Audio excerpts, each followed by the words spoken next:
నమస్కారం. 10వ తరగతి పరీక్షల్లో గ్రాంథిక వచనాన్ని ఆధునిక వచనంలోకి మార్చడం అనేది ఖచ్చితంగా వచ్చే ఒక ప్రశ్న. కానీ చాలామందికి ఇది కొంచెం కష్టంగా అనిపిస్తూ ఉంటుంది. కంగారు పడకండి. ఈరోజు ఈ మార్పును చాలా సింపుల్గా ఎలా చేయాలో కొన్ని మంచి చిట్కాలతో నేర్చుకుందాం. మొదటగా ఈ ప్రశ్నను ఒక్కసారి చూడండి. పరీక్షల్లో ఇలాంటివే అడుగుతారు. చూడటానికి కొంచెం కష్టంగా పాతకాలం నాటిదిలా అనిపిస్తుంది కదా? కానీ నమ్మండి, ఈ విశ్లేషణ పూర్తయ్యేసరికి ఇలాంటి ప్రశ్నలకు సమాధానం చెప్పడం చాలా అంటే చాలా తేలికైపోతుంది. అయితే దీని ఏదో వ్యాకరణం పాఠంలా కాకుండా ఒక ఛాలెంజ్లా చూద్దాం. ఈ ఛాలెంజ్ని ఎదుర్కోవడానికి మనకు కావాల్సిన టూల్స్ ఏంటో ఇప్పుడు మనం తెలుసుకోబోతున్నాం. ముందుగా మనం 2 విషయాలు అర్థం చేసుకోవాలి. 1 గ్రాంథిక భాష, 2 ఆధునిక భాష. ఇవి వేర్వేరు భాషలు కాదు, అస్సలు కాదు.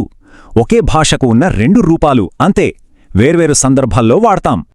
సరే, మరి ఈ గ్రాంథికం, ఆధునికం ఈ 2 తెలుగు రూపాల మధ్య అసలు తేడాలేంటో అర్థం చేసుకుందాం. ఎందుకంటే ఆ తేడాలు తెలిస్తేనే కదా మనం మార్పు చేయడం ఈజీ అవుతుంది. గ్రాంథిక భాష అంటే సింపుల్గా చెప్పాలంటే పాత గ్రంథాల్లో, కావ్యాల్లో, పద్యాల్లో వాడిన భాష. ఇది చాలా సాహిత్యపరంగా అందంగా ఉంటుంది. మన గొప్ప సాహిత్య వారసత్వానికి ఇదొక గుర్తు. ఇక ఆధునిక భాష, దీన్నే వ్యావహారిక భాష అని కూడా పిలుస్తాం.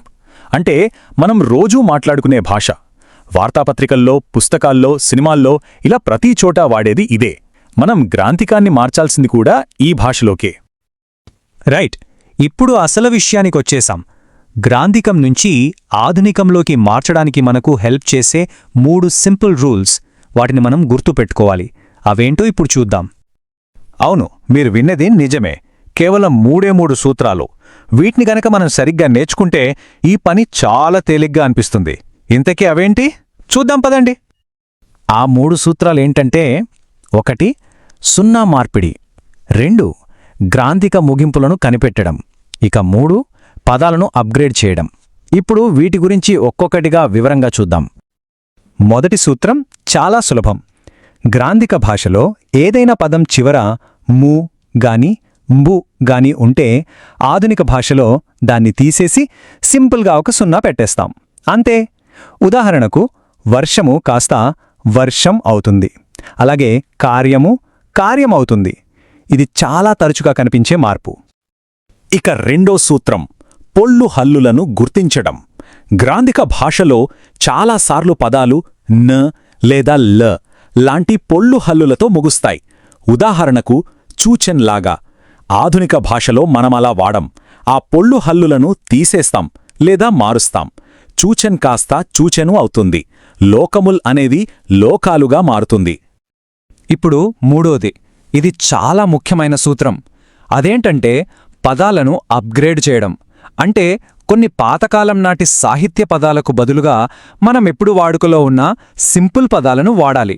ఉదాహరణకు నొవ్వొందెను అని అండానికి బదులు బాధపడెను అంటాం. అలాగే భిక్షించు అంటే అడుక్కోవడం, అనృతము అంటే అబద్ధం. సరే, థియరీ బాగానే ఉంది. ఇప్పుడు మనం నేర్చుకున్న ఈ 3 సూత్రాలను ప్రాక్టికల్గా ఎలా ఉపయోగించాలో కొన్ని ఉదాహరణలతో చూద్దాం. అప్పుడే మనకు ఇంకా క్లియర్గా అర్థమవుతుంది. ఈ గ్రాంథిక వాక్యాన్ని తీసుకోండి. పరధన పహరణము కంటే భిక్షించుట మంచిది. ఇక్కడ మనం మార్చాల్సిన పదాలు ఏంటో ఈజీగానే కనిపెట్టొచ్చు. చూశారా? అపహరణమును దొంగిలించడం అన్నాం, భిక్షించుటను అడుక్కోవడం అని మార్చాం. ఇది మనం నేర్చుకున్న 3వ సూత్రం. అంటే వర్డ్ అప్గ్రేడ్కి ఒక మంచి ఉదాహరణ. ఇప్పుడు ఇంకో ఉదాహరణ చూద్దాం. ఆశ విడిచినవాడే సత్పురుషుడు. ఇక్కడ ఏ పదాన్ని మార్చాలో ఒక్కసారి ఆలోచించండి. కరెక్ట్. సత్పురుషుడు అనే గ్రాంథిక పదం మంచివాడు అనే సింపుల్ ఆధునిక పదంగా మారింది. ఇది కూడా మన పదాలను ఆధునీకరించడం అనే 3వ రూల్ కిందకే వస్తుంది. చివరగా ఈ వాక్యాన్ని చూద్దాం. అనురుతమాడుట కంటే మౌనము మేలు. ఇక్కడ మార్చడానికి 2 పదాలున్నాయి. కనిపెట్టారా? ఇక్కడ చూడండి, అనృతము కాస్త అబద్ధంగా మారింది. అలాగే మౌనము లోని మూపోయి మౌనంగా ఉండటం అని మారింది. అంటే ఇక్కడ మొదటి 3వ సూత్రాలు 2 పనిచేశాయి. చూశారా ఆ 3 రూల్స్ ఎంత బాగా హెల్ప్ అవుతున్నాయో?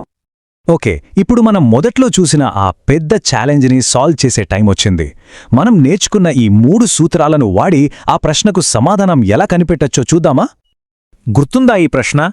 ఏ ఈ పాపమ్ము ముఖమ్ము వీక్షించితినో.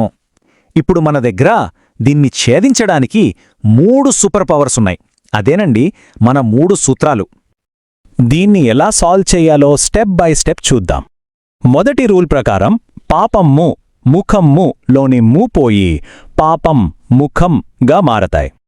ఇక మూడో రూల్ ప్రకారం వీక్షించి తినో అనే క్రియ చూశానోగా అప్గ్రేడ్ అవుతుంది. అంతేకాదు వాక్య నిర్మాణం కూడా మన వాడుక భాషకు తగ్గట్టుగా మారింది.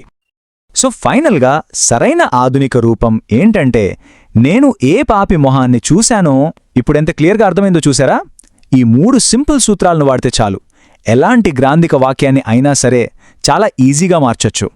ముగించే ముందు ఒక చిన్న ఆలోచన. భాష అనేది ఎప్పుడూ ఒకేలా ఉండదు కదా, అది నిరంతరం మారుతూ ఉంటుంది. మరి ఈరోజు మనం ఆధునికం అని చెప్పుకుంటున్న మన తెలుగు ఇంకో 100 సంవత్సరాల తర్వాత వాళ్లకు గ్రాంథికంలా అనిపిస్తుందేమో. ఏమంటారు? ఒక్కసారి దీని గురించి ఆలోచించండి. ఈ వీడియో మీకు నచ్చినట్లయితే లైక్ చేయండి, షేర్ చేయండి, కామెంట్ చేయండి, అలాగే మన ఛానల్ ని సబ్స్క్రైబ్ చేయండి. Thanks for watching.